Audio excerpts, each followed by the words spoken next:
There's a question of how did these documents get here, and more importantly, why? But what would you say is a biblical lens to talk about this story? Liberty and justice and freedom come from God. They don't come from governments.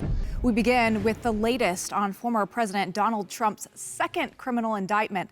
In a Miami courthouse tomorrow, Mr. Trump will surrender to authorities and be arraigned on the charges that he mishandled classified documents and obstructed efforts to retrieve them. This will begin what's expected to be a high-stakes legal battle, with the president's team looking to fight back, not only in the court, but also in the court of the public opinion. Joining us now from Miami is correspondent Benji Hyer. Benji, what is the latest there on the ground?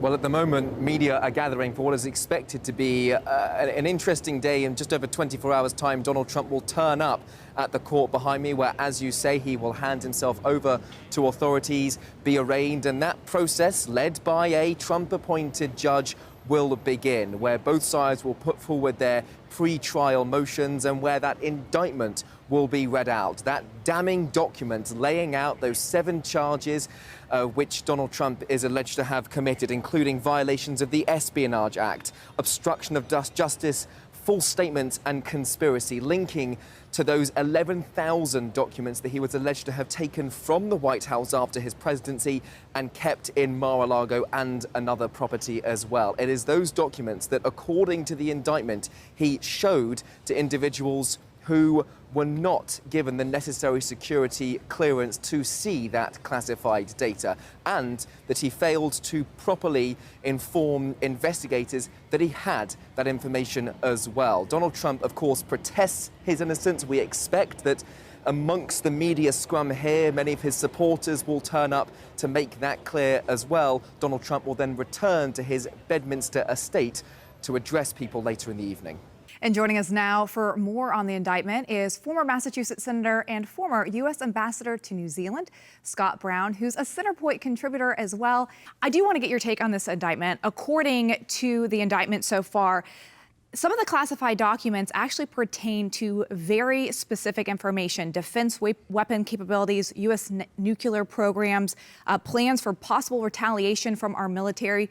You're a veteran, a retired colonel.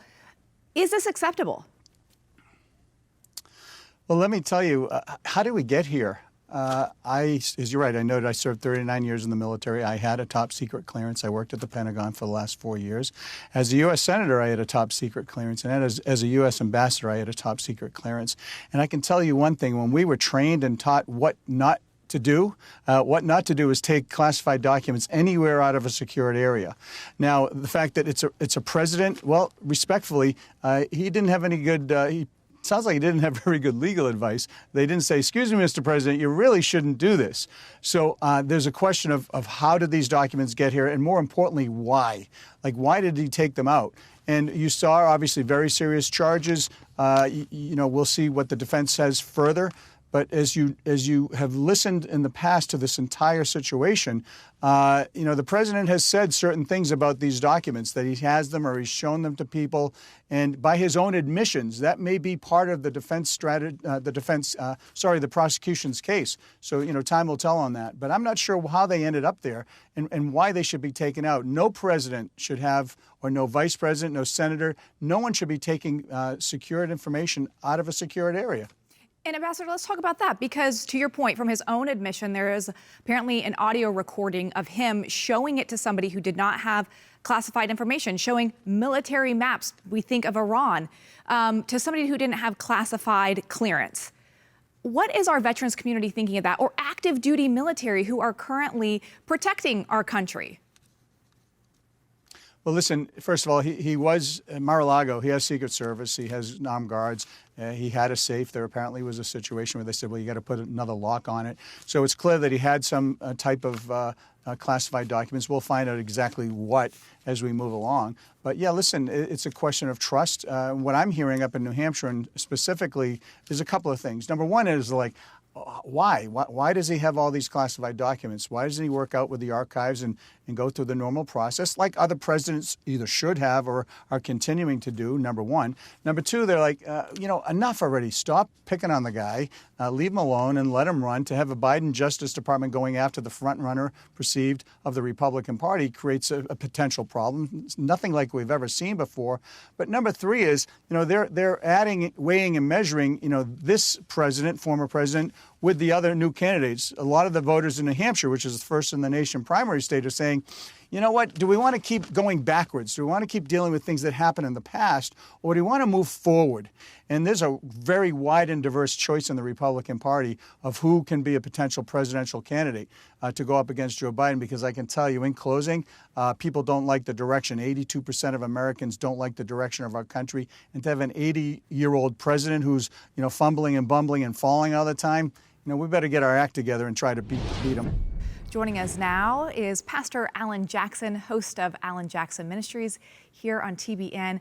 Pastor Jackson, it's an honor to be with you this evening. It's interesting. It does feel like, obviously, this is unprecedented, but we're in unprecedented times as a country.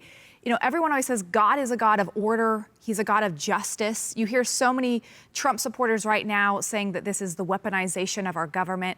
You have people on the opposite side of the debate saying this is a disregard for law and order. This is opposite of what God would want. So it seems like everyone's coming to this debate with a political lens on it. But what would you say is a biblical lens to talk about this story? Well, that's a good question, Lindsay. It's good to be with you. I agree. I think we have to start with that faith position. And I think we can get pretty much widespread agreement that our nation is on a difficult trajectory.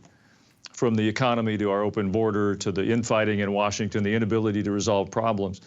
I think where the church has to have a realignment is we're still waiting for the next election to fix us. We think this next time we're going to vote in greater numbers or with more determination. And while I believe in the process and that we should participate, I don't think the problem we face is fundamentally political. I think the problem we face is fundamentally spiritual. The church has failed. We've been looking through the windows of our churches, pointing our fingers and saying those people are the problem.